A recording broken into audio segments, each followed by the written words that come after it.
right, everyone ready, set to go? Ready. All righty. All right, well, we are back, and now we're going to move into our Lewis Mason Thurston Area Agency on Aging Advisory Council interviews. And I do see that we have Becky. Good morning. Good morning, how are you? I'm great. How are you? Good, good. Happy to have you here. Becky, we have some questions that we'll ask you. Okay. And we will take some turns asking questions and then move on from there. So I'll have Commissioner Schutte ask the first question. Commissioner Netherland, if you could ask the second, I'll ask the third, and then we'll just repeat that order. Okay, thank you. Great. Good morning, Becky. Our first question is, what do you see is the function of the Lewis Mason Thurston Area Agency on Aging Advisory Board? To ensure that the elderly have access to any services they may need, easy access, like all in one location. They can get a referral for home care or, Catholic community services or, whatever their needs may be. Why do you want to sit on the advisory board, Becky? Well, we're all going to get old, we hope, right? And so I think it's important to have stuff in place that allows to live the best quality life you can for what life you have left, right? And not just, you see so many elderly that don't know about support and are suffering, and it's hard enough getting old and things change. And so I think that whatever we can do to let them have a higher quality of life is the way to go. All right, great. So Becky, the council meets every first Wednesday of each month at the AAA at the Area Agency on Aging office in Olympia from approximately 9:30 to noon. Right now, this is all virtual, so it's Zoom. Would this be an issue for you? The first Wednesday, no, 9:30 till noon. No, it wouldn't. It's virtual, huh? That's good. Yep, at this point in time, it is. Yeah, no, that's fine. Okay. Becky, do you have any conflicts of interest with the mission of the advisory board? Nope. Not that I know of. So Becky, this is your opportunity to ask those incredible questions of us that you may have.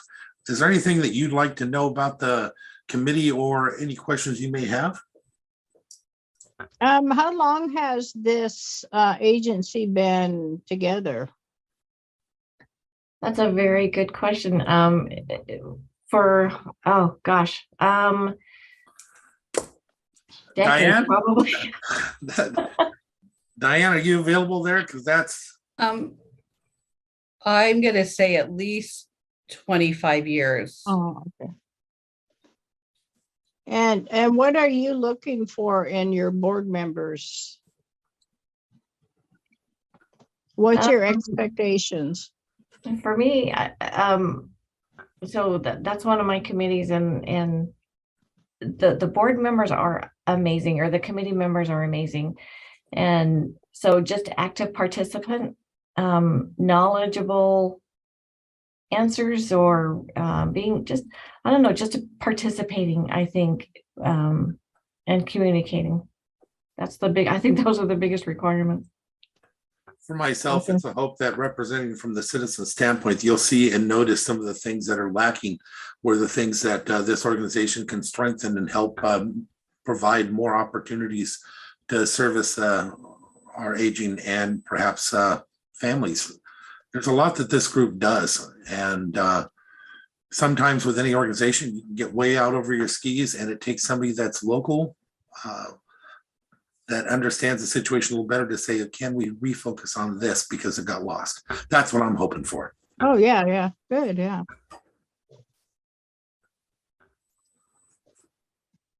Any other questions for us?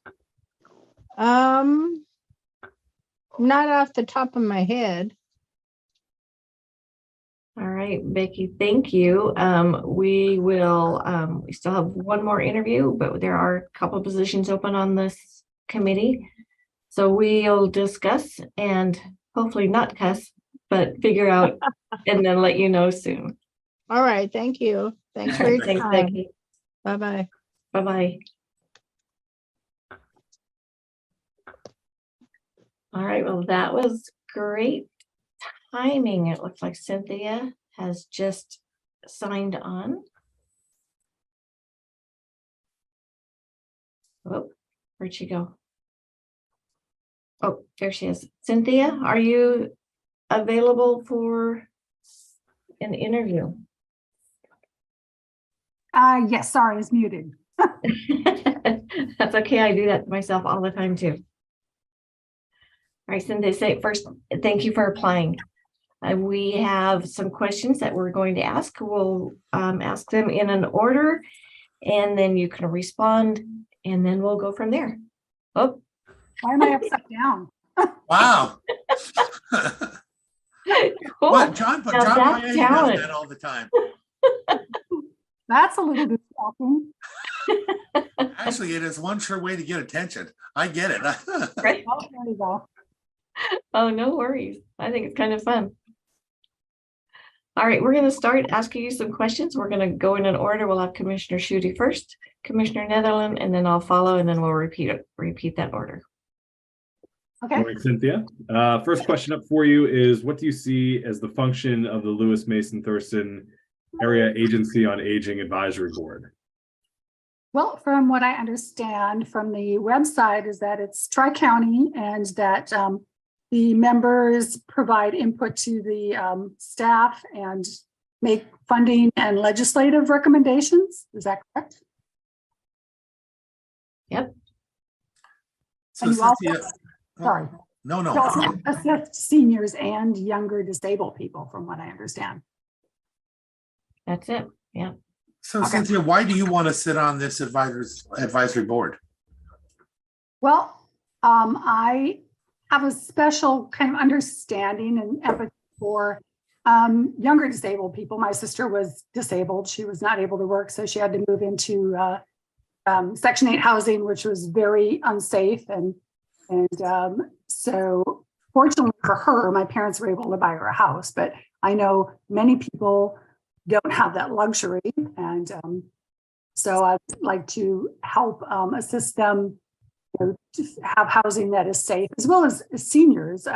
Seniors, I know that they desire to stay in their own homes, and so I would like to be able to assist them in being able to do that, to stay healthy enough, or to help to assist them to be able to stay safely in their own homes. Great, thank you. So the council meets the first Wednesday of each month at the Area Agency on Aging office in Olympia from approximately 9:30 a.m. to 12 p.m. Right now, they're meeting virtually through Zoom. Will this be an issue? No, my schedule can definitely accommodate that. Great, thank you. Do you have any conflicts of interest with the mission of the advisory board? Not that I'm aware of. Who could argue with older people? Now, I understand there's different committees, and so you just place the person on the committee that you feel they best fit, or do I have a choice of which committee I'd like to be on? You would, yeah. Once if we are accepted, then they have committees within the committee, and one of those committees you mentioned you're an interest in, and that is a housing committee. Actually, after looking at the committees, I was thinking I'd be more interested in the advocacy and legislative committee. I've, done, in fact, we were just on the Hill last week in Olympia, meeting with I know all of our representatives here in Mason County. I don't know Lewis and Thurston counties, but I feel very comfortable, advocating for needs with our legislators. Either that or the health promotion. I'm very, I think health is a very important thing for people to be able to stay in their homes and be stable in a living environment when they're healthier. Okay. So Cynthia, do you have any questions for us? Anything you'd like to know that we can help you to better understand before you take the position if you're selected? Well, I don't, unless you can tell me, things you feel I need to know that I haven't expressed, that I've learned from the website. What can you tell me that I've missed? Well, I can tell you that it's a committee full of really passionate people, and they all have the same goal. So, Oh, excellent. all right. So what we will do is we will discuss, and then we will let you know. Okay. Perhaps I'll be right side up next time. Thank you. That's overrated. Thanks, Cynthia. All right. Thank you for your time. Thank you. Bye-bye.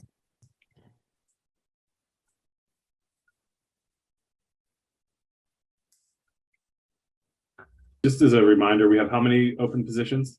2. Okay. I'd be comfortable appointing both of our applicants to those open positions. Agree. All right. That makes 3 of us.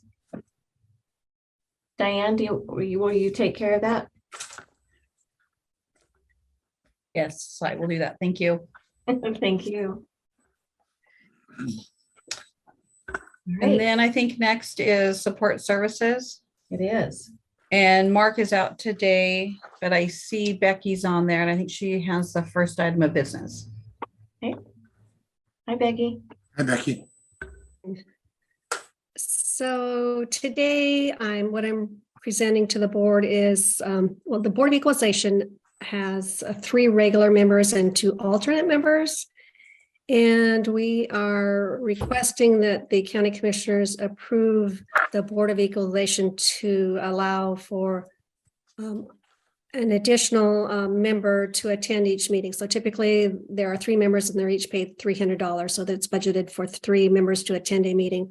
We're asking that the board approve an additional member, 1 alternate member, to be able to sit on in on at least 5 of the regular meetings, so that they can, observe the seasoned regular members while they're at hearings.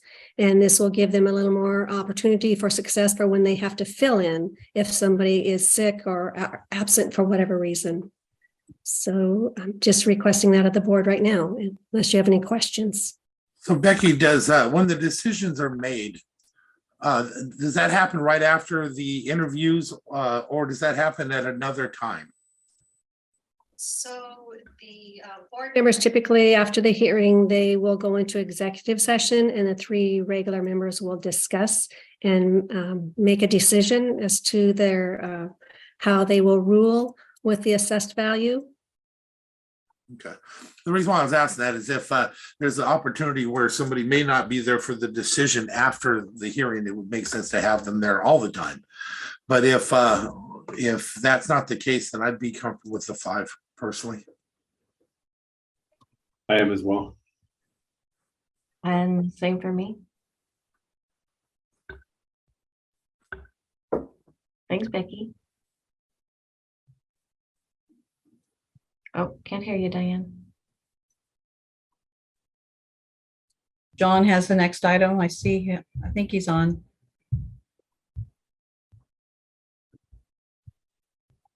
I am. Good morning, Commissioners. Good morning. We're now in line to purchase the UTV, which we've been waiting for about a year. We got the additional grant. However, because of the delay, the price of the UTV has gone up. So right now we're short about $1,815.10. Plus we got the licensing package with it so that it can be used on the roadways.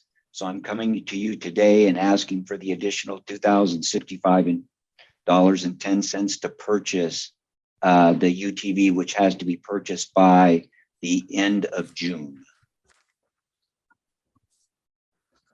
Yeah, so I'm supportive, John. Just can you remind us what our match was, if any, on this?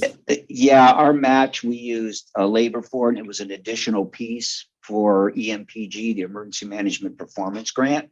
We happen to have projects ready to go, and as they had funds that were returned or not spent, we were able to get the the 3 CERT trailers with 1 request, and this was the 2nd request. Okay. And then this overage would come out of where? Would it come out of DEM's budget, or is this non-departmental? How would that work? Diane, I don't think I have it in my budget. Right, it would have to be a budget transfer out of current expense. Gotcha. Okay, yeah, I'm still fine with that. I just wanted to know. As am I, Commissioner Nadella. And All right, that's all I have. Thank you, commissioners. Thanks, John.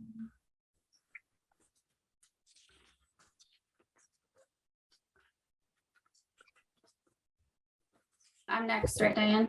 Okay, yep. Thank you. All right, commissioners, good morning.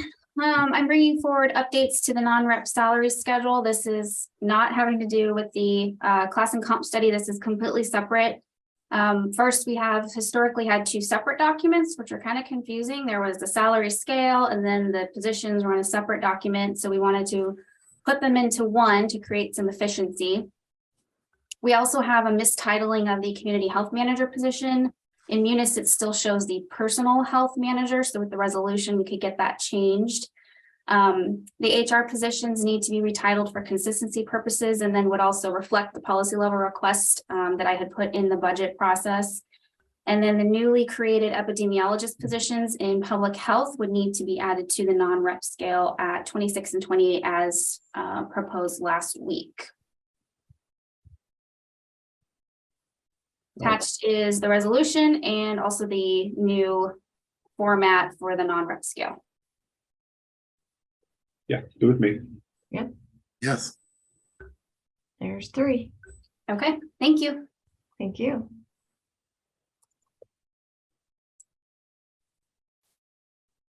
And then the last item on our list is for commissioner discussion, Commissioner Schutte. Yeah, thanks, Diane. So commissioners, have in front of you today a request from the Arc of the Peninsulas to create a housing consortium. I don't know.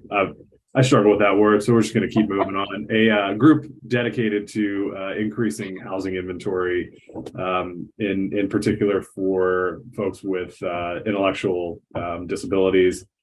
And so just wanted to put this in front of you before we went too far. I think there would need to be some review by Tim Whitehead, and probably it looks like they want to include some folks from the city, and so have a discussion with them. But if there was no interest from the board, I wouldn't have moved forward with having those other conversations. So I wanted to start here first and get some feedback if there is any.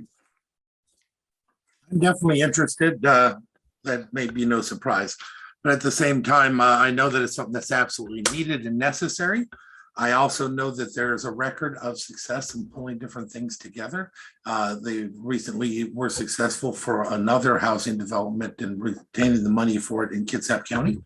I think this is a very, very good idea. And I think pulling these people together to finally accomplish creating new housing for those that can't get it now is definitely a next step, because we seem to be consistently okay with keeping what we have or trying to maintain what we have, but we need new in order to service the people that are being left behind. Yeah, no, I support this as well, and I think it's cool that the amazing folks at the ARC have really I sat down with them and talked to them about this, and I'm pretty excited about the path forward. So absolutely support this, and I encourage you to take the next steps. Great, thanks, commissioners. And I think the focus right now is on the DD community, and I know Commissioner Medlin, you've done a ton of work in that area, and have worked in particular with the ARC. So, but I don't think that this is in the future. If there are other housing partners in the community that are interested in joining and participating for other target populations that are in line with our housing goals in the county, I think there's also room for that. So just also wanted to mention that to you both as well, that this is I think a starting point, not an end point in terms of opportunity and participation. So if you're comfortable with that, I'll run down Tim Whitehead and some folks at the city to have a conversation, and then hopefully we can get this back in front of us in short order. I love it. Yep. Great. Thank you, commissioners. That's all I had. All right, thank you. And commissioners, I just wanted to be clear for tomorrow's agenda, then we'll amend it for the non-union salary resolution and then the appointments to the Area Agency on Aging, correct? Yes, I'm comfortable with that. Okay, Sure. thank you. Yeah. It'll give Commissioner Netherland and I something to do, so that's good.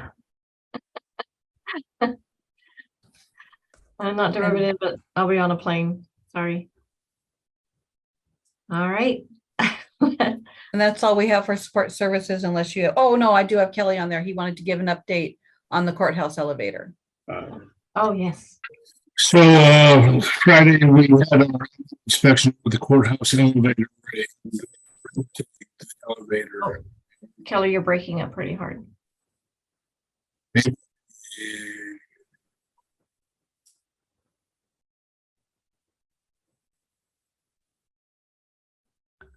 How's that? Any better? Oh, so much. So we've got red tagged on the courthouse elevator. What happened was the one of the shims have broke on the motor. It's the original 1929 motor that is on the roof of the pit house. They do not have any parts to repair that or to fix that at this point in time. They were going through. I'm waiting for that call to tell me what it's going to cost, how long it's going to be there to get there. I have talked to everybody in the courthouse and have made arrangements to how we get the handicapped people that need to get to the second floor, how we get them up there and down. So that is working. So I am just waiting for a call from the elevator people to tell me what's going on, how long it's going to take, and then I will get back to you. Okay, that sounds good. I know the elevator I've heard is a little ancient, probably an antique almost. Yeah, 1929. It's the original. It hasn't been. We replaced the cart about 20 years ago, and some of the functions, but the original motor.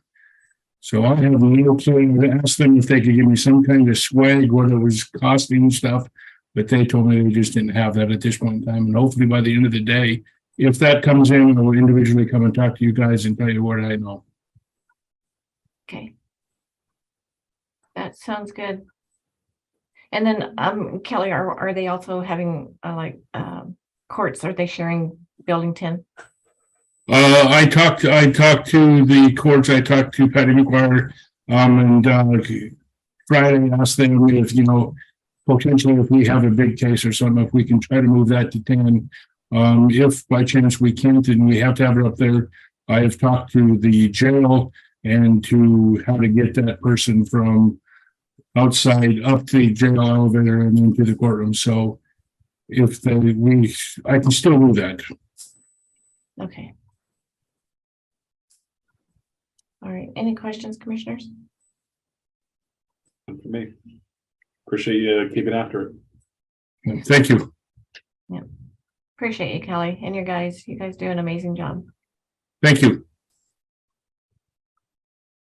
All right, Diane, anything else?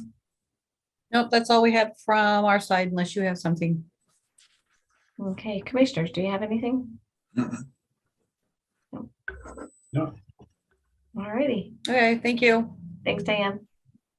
Loretta, Morning. you're up. How are you? Good. Happy Monday. To you too. Thank you. Well, first up, commissioners, as you are aware, the county, the Public Works Department maintains standards of good practice to make sure we keep those gas tax revenues rolling in. And one of those standards deals with monuments that are survey monuments located within the right of way. And Mike is here to talk about our updated survey monument preservation policy. Good morning. Morning. Recent changes in the WAC 13650-050. I just want to say a bunch of numbers. Require each county legislative authority to develop and adopt a resolution or ordinance to protect survey monuments that are within the county right of ways. So what we have attached here is a prepared survey monument preservation policy and procedure. So that we will protect all survey monuments. That's it. And that's it. So this is just a change in the policy. It's not much of a change. This policy's been intact for I don't know, 10, 12 years at least now, but they've modified a little bit of stuff. It's just reconfirming that we are liable for any destructions or restorations of any monuments that are in the county right away. All right, commissioners, any questions? I'm supportive. I am as well. All right, there's three of us. All Thank you. right. Thank you, commissioners. And a quick thank you to Mike McIrvin, our county surveyor, for doing the legwork and putting together the policy, making sure it was consistent with WAC. Right. Thank him for us. We will. Next up, commissioners, is a request to execute a letter of agreement that extends the term of a previous letter of agreement for another year. And this is an interlocal or intergovernmental agreement between the City of Bremerton, Port of Bremerton, and Mason County for the coordinated planning efforts for sewer in the North End related to the Belfair wastewater facility. And the agreement was in place. Basically, it's an agreement saying we will work together cooperatively to plan for sewer service in the North End, and in particular for, as it relates to the city and Port of Bremerton, to the southern Puget Sound Industrial Center area. The agreement extended or expired the end of December. The city and the port had put together an agreement to extend for another year, got lost in the mail. And so we could not bring that before the commissioners before the end of December. We did check with Tim Whitehead. He said it is fine if the board wishes to sign this agreement extending at this time. So the ask is, do you commissioners, we're asking that we extend this planning agreement for another year. May I, Madam Chair? Yes. It says that there's no financial impact or promise with this one, but there was $1 million before that I don't remember ever getting put into the bank accounts or being able to be utilized in all the work that we've already done up there. Am I mistaken, or has that changed in any way? Yeah, Commissioner, good question. The city of Bremerton has allocated $1 million, and I believe they still have that set aside in their budgets. And preliminary planning, there were some intergovernmental billings with the city that primarily dealt with the financial aspects early on, the work that FCS Group did. After that, everything was grant funded. So we've had no out of pocket on the county side, and we have not billed the city. So the commerce grants have paid for our work to date. What have we billed the city so far, and did they pay it? Boy, I think that, yes, they did pay. I want to say under $5,000, Commissioner, but I can get you an exact figure. Okay. Yeah. Well, I definitely don't think we need it, and we shouldn't be doing it because anything we do for extension, we're gonna have to do spray field and everything for. But I understand where the commissioner has been in the past, and I'm not going to stand against it if they decide to move forward. I just wanted to get that out there. But I don't see a need for it. We should not be planning for their future. We need to plan for our own. Yeah, so kind of along the lines of Commissioner Nevlin, I mean, I've been consistent in my support of our planning partnership with the port and city of Bremerton. I think extending for a year is prudent, given that we are starting to see construction happen on our side of the county line as it relates to the sewer.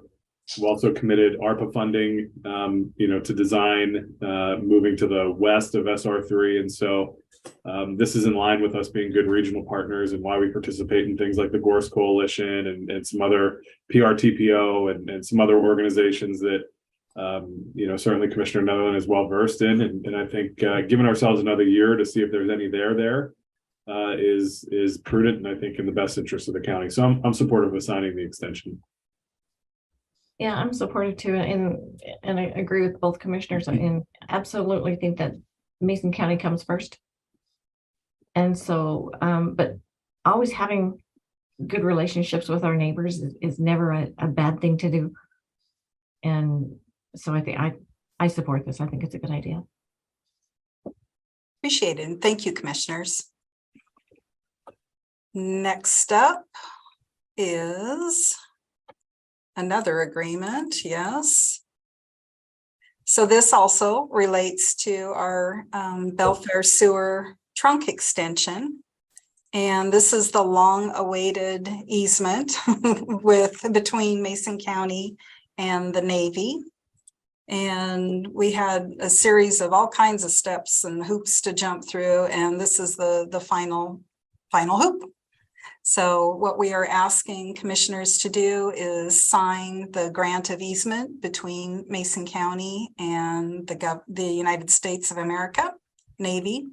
And this allows us to construct, maintain the trunk extension under the railroad. Great, I'm supportive. Although I stood against the project, somebody asked me here a while back, they said that they looked at it and they saw that I signed it. I want to make clear I signed everything. You win some, you lose some, but we are together as an organization, and when a decision is made, you move forward. It would be not very wise after the decision has been made to move forward to not do this. It has already been agreed on by the commission. So again, I will be supportive of this for the continuation of what has already been voted on and set in place. I'm extremely excited about this. It's taken a while to get it, and we all know how quickly government moves. And so it's good to see that this has moved. Agreed. Yeah, I hats off to Angela Stanton representing the Navy on this process, because she has been very diligent in continuing to move the project forward and just keeping track. So I appreciate her cooperation on this as well. It seems like it's taken forever, but in terms of their process, it's really gone quite smoothly. So thank you, commissioners. We'll be happy to get this signed and executed. This is one, if agreeable, we would like to request that this be placed on the agenda tomorrow as well. What's that? I have no issue with that. The signature on there will be mine. Yes. Oh, it should have been swapped out. Yeah, I will not be here tomorrow. So okay. That would be Commissioner Netherland as the vice. All right. And if it passes, I would sign it because that's what we do. That's what we're just discussing. Just for the record, I've had some pretty good battles, but I have never not signed, even when I lose. That's the way it works. All right. Okay. Thank you, commissioners. That's all we have. And welcome what you may have for us today. Commissioners, anything for Loretta? Did we fix the issue in Beards Cove? I haven't been out there to take a look, so. Good question. Mike, have we filled that pothole?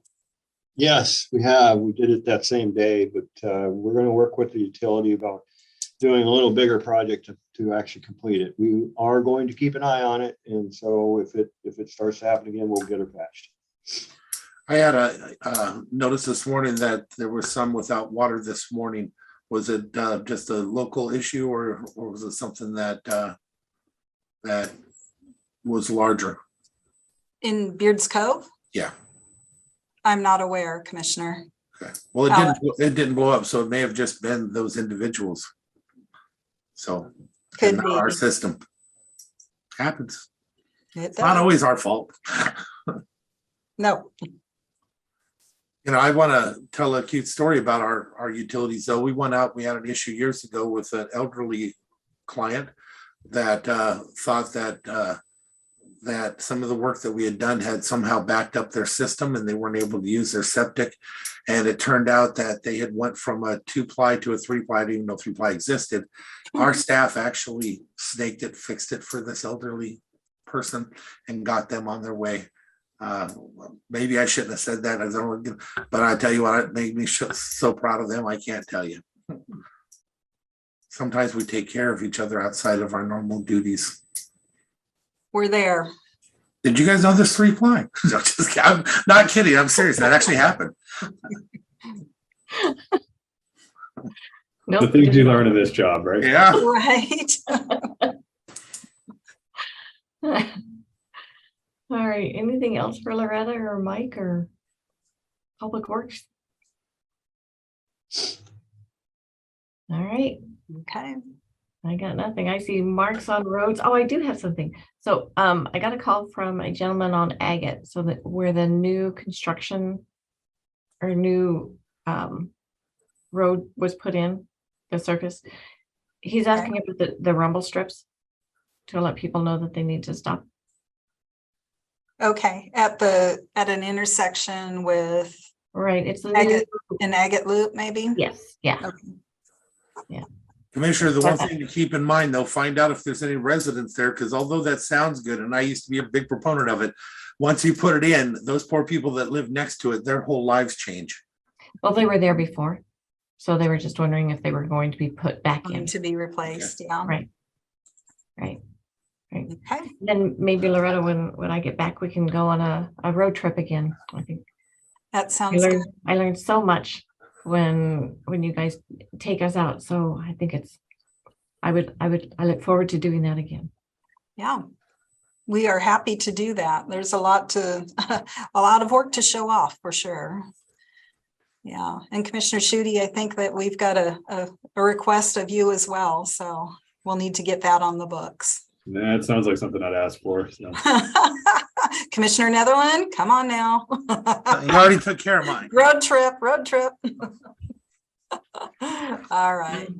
All right. Thank you guys so much. Thanks, commissioners. All right, let's move on to Superior Court. I see Patty. And I see Judge Goodell. Good morning. Good morning, commissioners. Can you hear me okay this morning? Sure can. Okay, great. Well, thank you for hearing from us today. We're before the commission today making a request.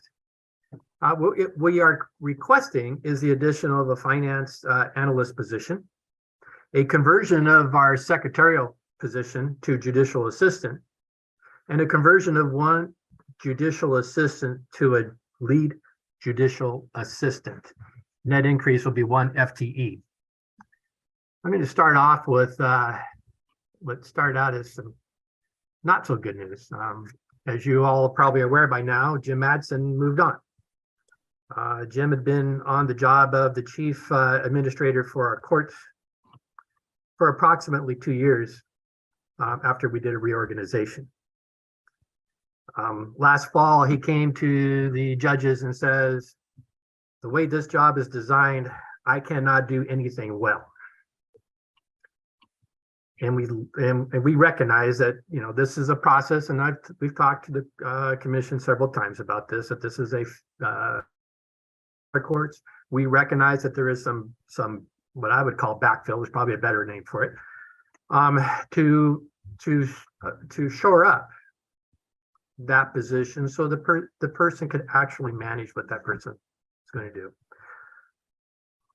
And unfortunately, as the year rolled on, Jim reached a point of burnout and found another opportunity down in Thurston County, where he was able to land another job.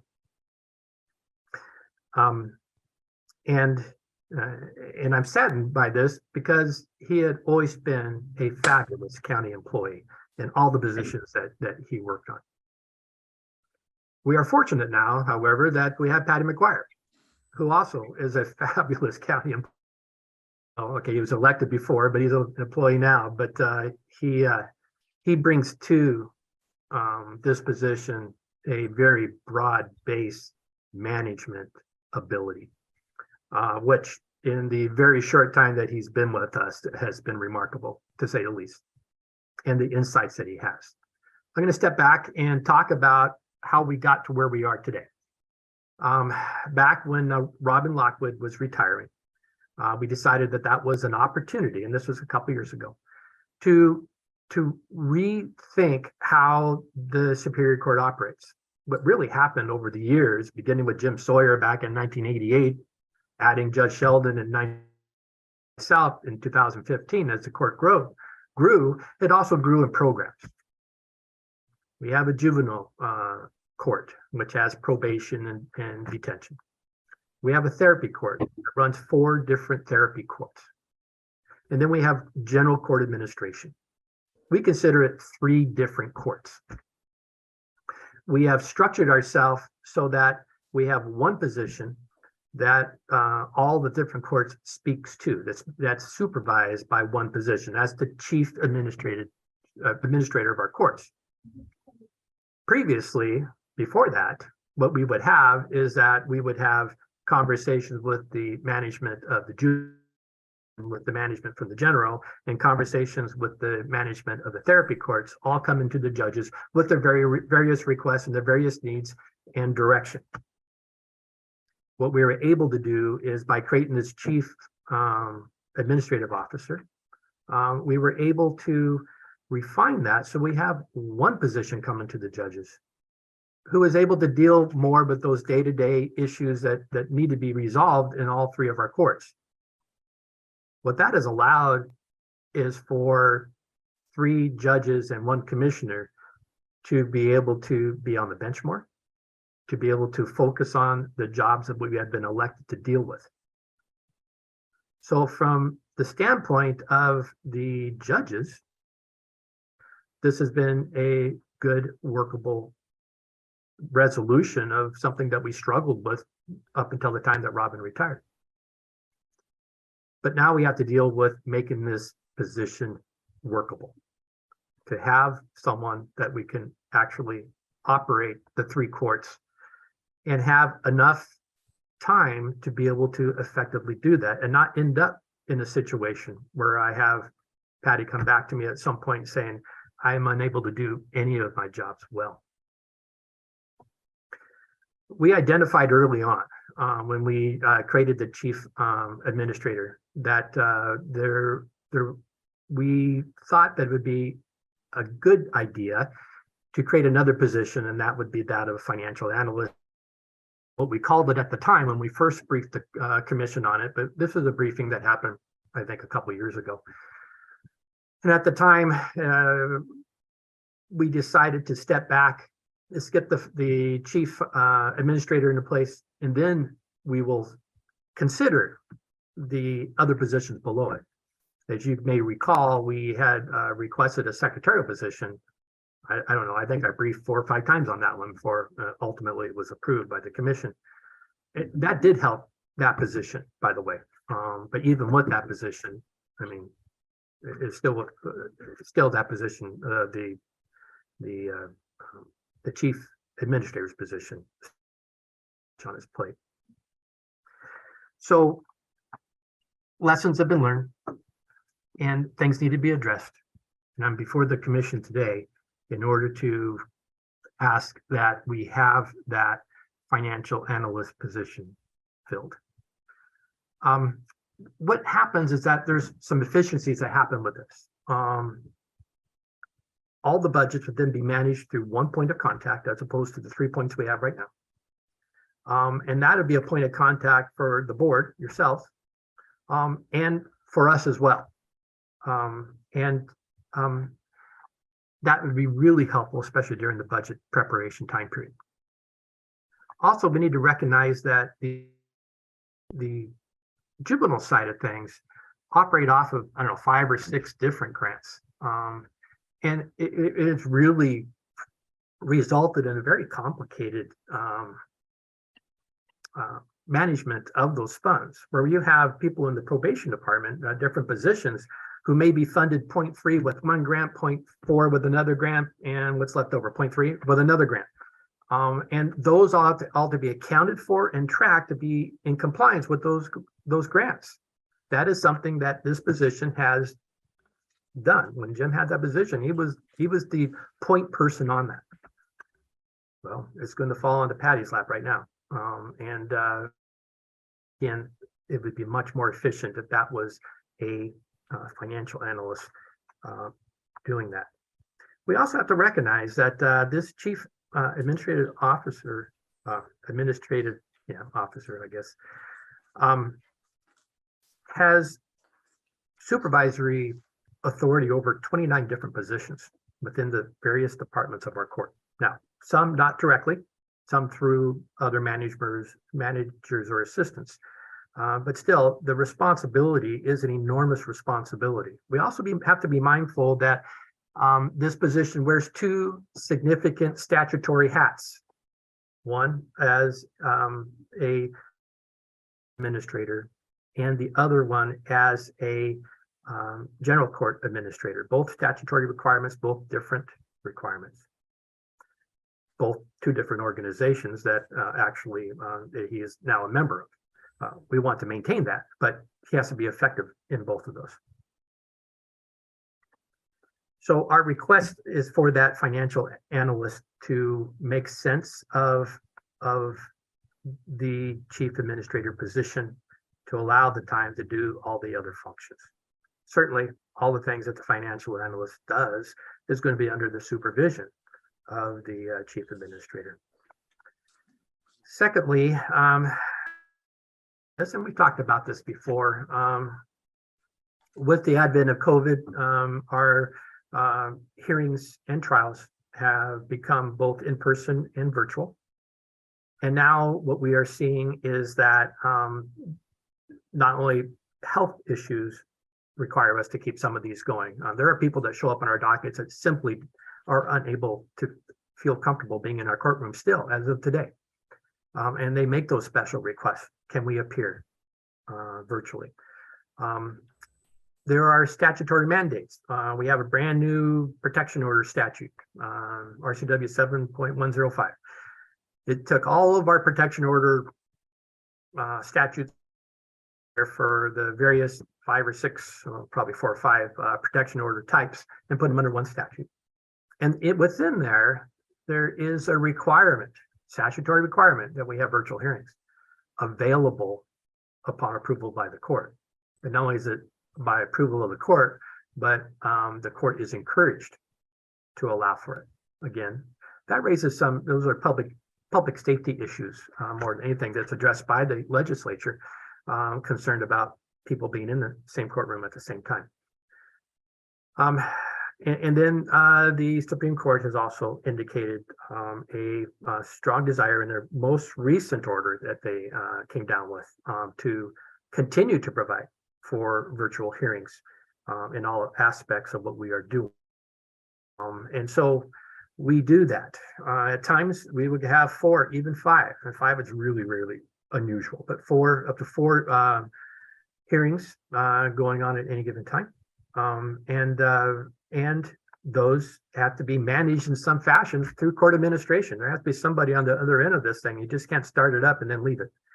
The judge has a lot going on in the courtroom, can't do the entire management of that. There's a lot of things that happen that you can imagine. There's some things you just don't want to have on the record.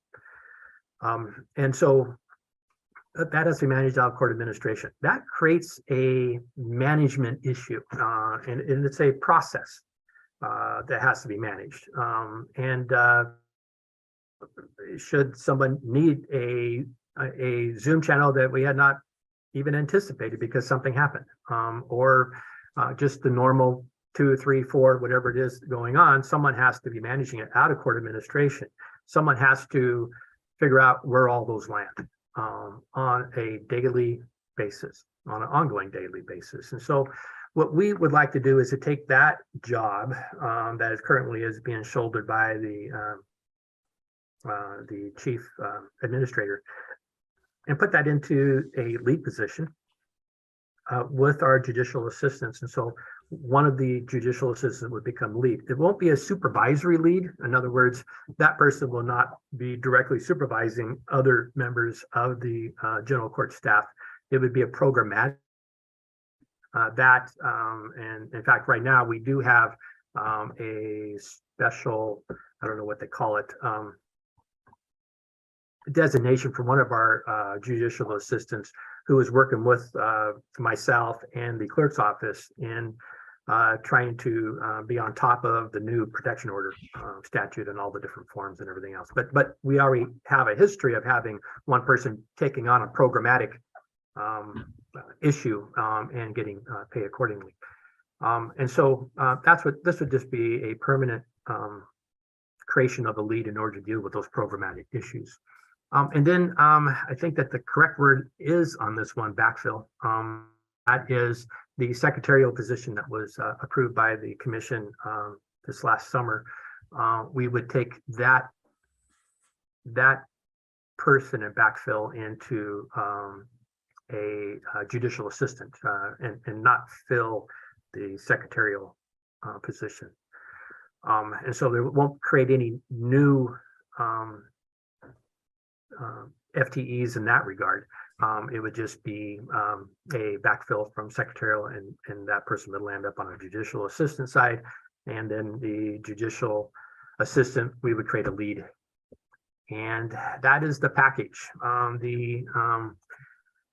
The numbers are, we did run those through Ms. Byerly, and these are just shy of $90,000 on the anticipated for 2023, and a little bit over, actually close to 110,000 on an ongoing basis. Of course, that all assumes who you get and what level they come in at. So that is what our request is. Patty, is there anything I might have overlooked that you noted? No, Judge, I think you got it. Thank you. Okay, so I'm open to questions then from the commissioners. All right, commissioners, any questions?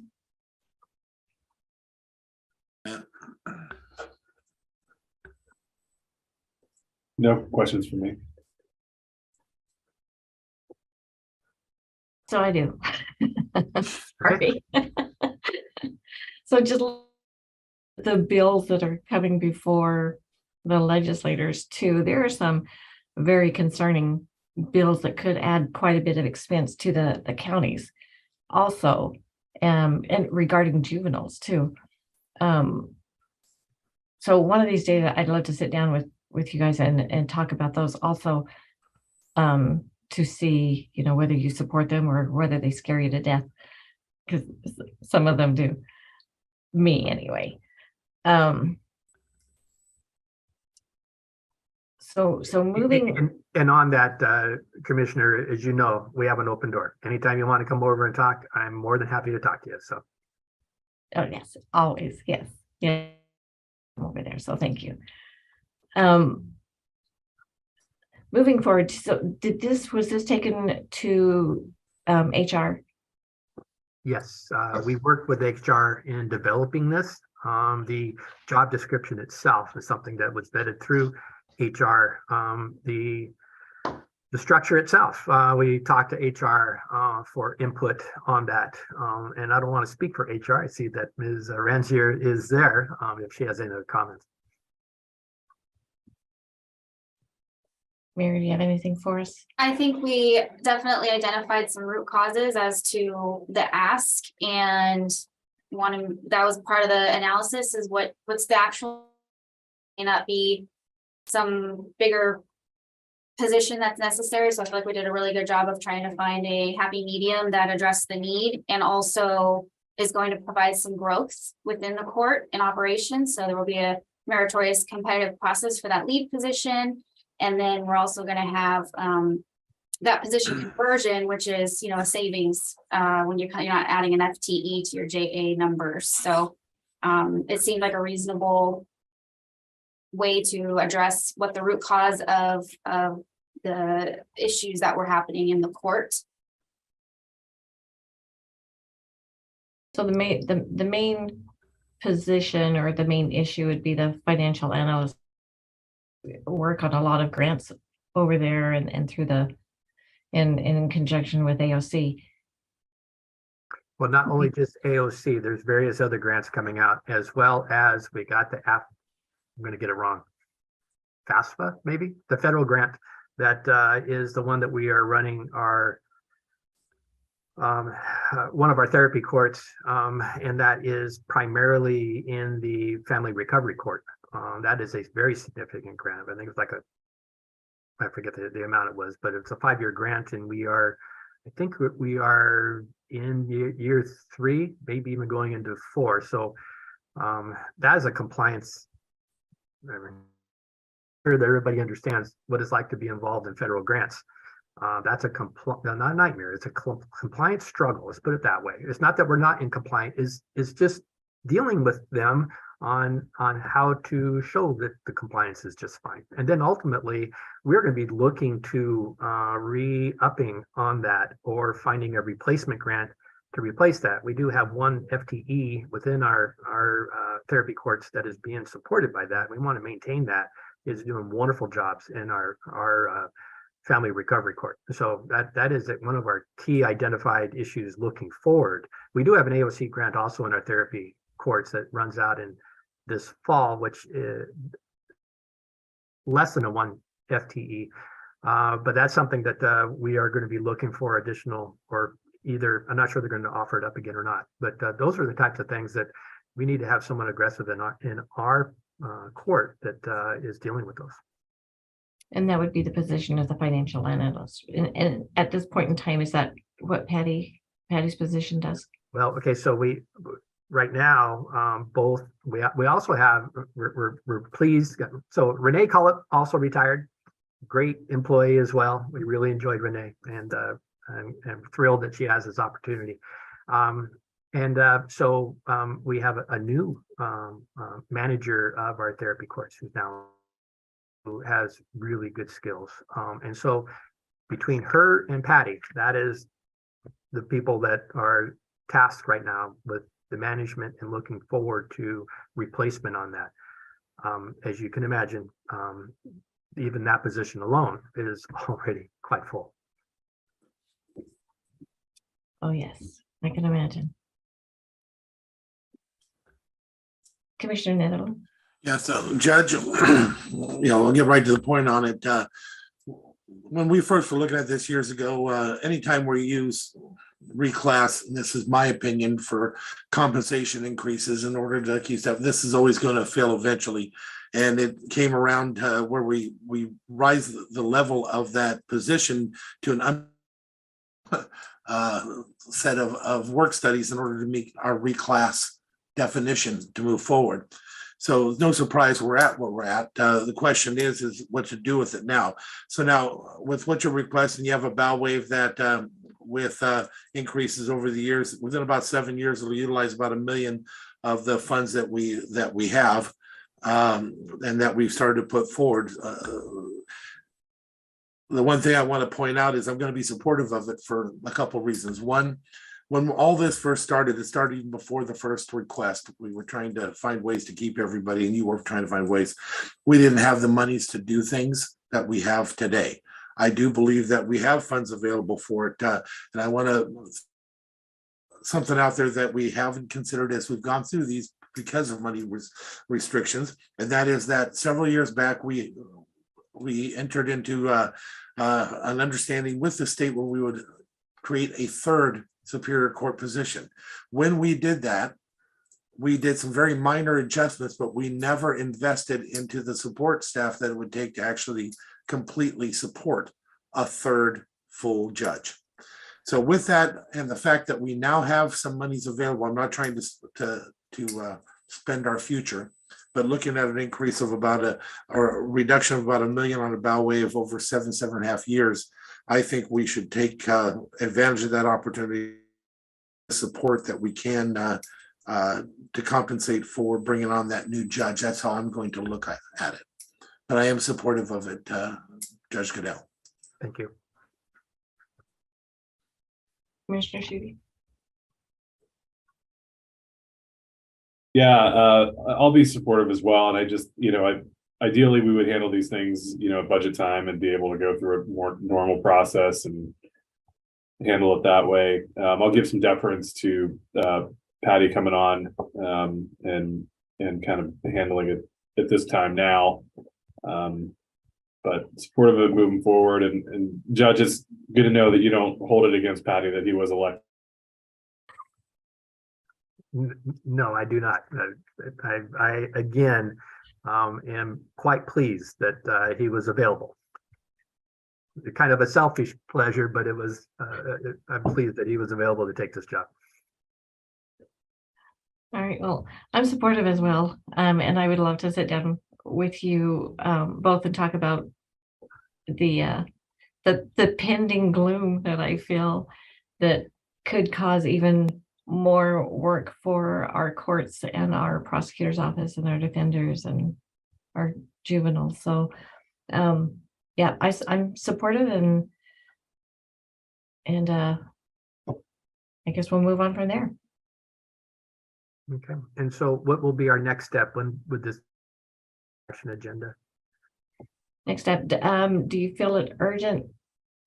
The sooner we get moving, the better off I'll be, because I want Patty to get settled in. We already have a new therapy court manager. This creates a brand new position, and the sooner we can get on it, the easier it's going to be for us to deal with the transition that we are dealing with right now, because this is going to be part and parcel of all that. So the sooner the better, and I appreciate what you can do. Madam Chair, I think because Mary's already done most of the work, I'm just guessing that she could draw something up, but it should probably wait for the next, not this next week, because it's such a short creating a position, and maybe I should wait till the next regular meeting. All right, I think our next regular meeting will be the 28th. Am I right? That's correct, Coach. 28th is our next regular meeting. Okay. And Mary, would that give you enough time to finalize documents and Yep, help the them? position is, yes, everything is already good to go. And there would not be any adjustments needed to the non-rep salary schedule because these positions already exist. Thank you for bringing that up.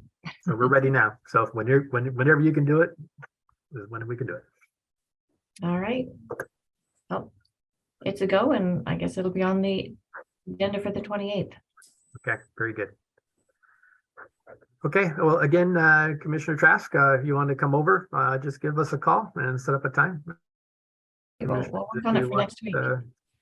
Yeah, and so there's always time that we can find. Typically, my times are during lunch or early in the morning before we get started up. Outside of that, I'm pretty much on the bench all the time. So, okay.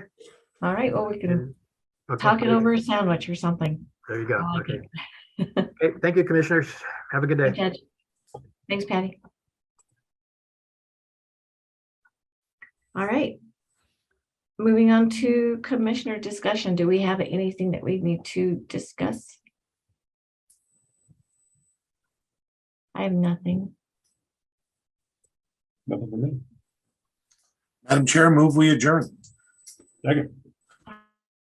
We are adjourned. Guys, have a nice week. Thank you. Everybody.